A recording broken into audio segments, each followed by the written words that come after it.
Hi, my name is Jill Turner and I'm the set decorator on The Vikings. And myself and Tom have worked together over a good number of years, and I was thrilled when he said to me that he was thinking of doing The Vikings with Michael to be reunited from our Tudor days. So he's the production designer and I'm the set decorator on Vikings. And what does that actually entail? How does that dynamic work? Well, I think initially when we started off, he showed me some fantastic concept drawings, which was the big hall, the boats, and then we just kind of, how are we going to do it? The shields was a major thing for me, so I presented my ideas and he liked them, and also how we would just dress the sets. So it was very early, that could have been in maybe February last year. And then by the time we actually started was April 2012, and then we started shooting, I think, in July, about the 15th of July. So it's quite a long time to build up and talk, and things develop organically, And the first set, of course, is where we are. It was the Great Hall, which was a massive set. So when I saw that, I kind of went, right, he means business, so I better up my game to match him. So I did, hopefully. So I think the two of us together have a good yin and yang, and it kind of worked together. But what is a good set? What are the objectives you think the set has to meet? Well, one, in this case, not always, but in this case, it has to be as historically accurate as we can make it. For shooting purposes, we have to cheat a little bit sometimes. I think it has to look good, and I think it has to be actor friendly.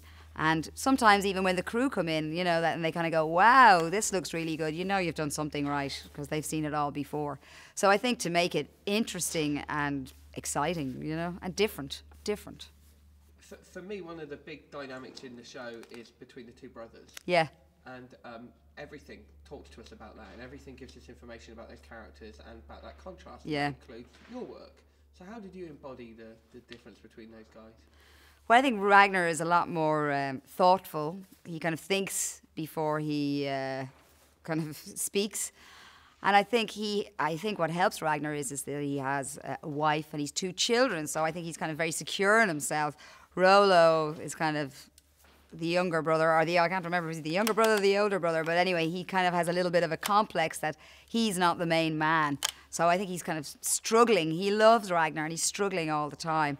So we haven't really, we did his house, I think, where did we do his house? Oh yeah, I tried to make it like a bachelor pad. Johan Rennick was the first director on that, who's a great guy.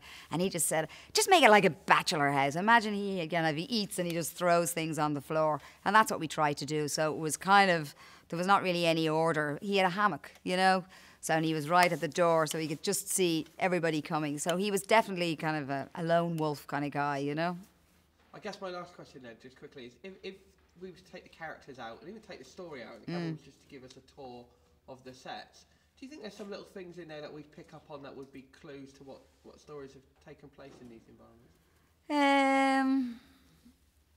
I don't really say that question again to me. If, let's just imagine that I came in here now when you were shooting, and I was able to sneak around everywhere. Yes. Do you think there's enough detail in there and enough subtext in your dressing that I'd be able to sort of work out what events had or would take place in these?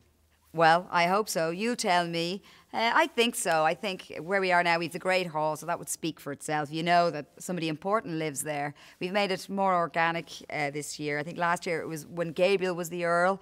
It was more just used for gatherings and it wasn't so personal. I think in Series 2, Ragnar being much more an everyman, he's made his Great Hall for all his people. So we've changed the look of that a little bit that I hope viewers will like.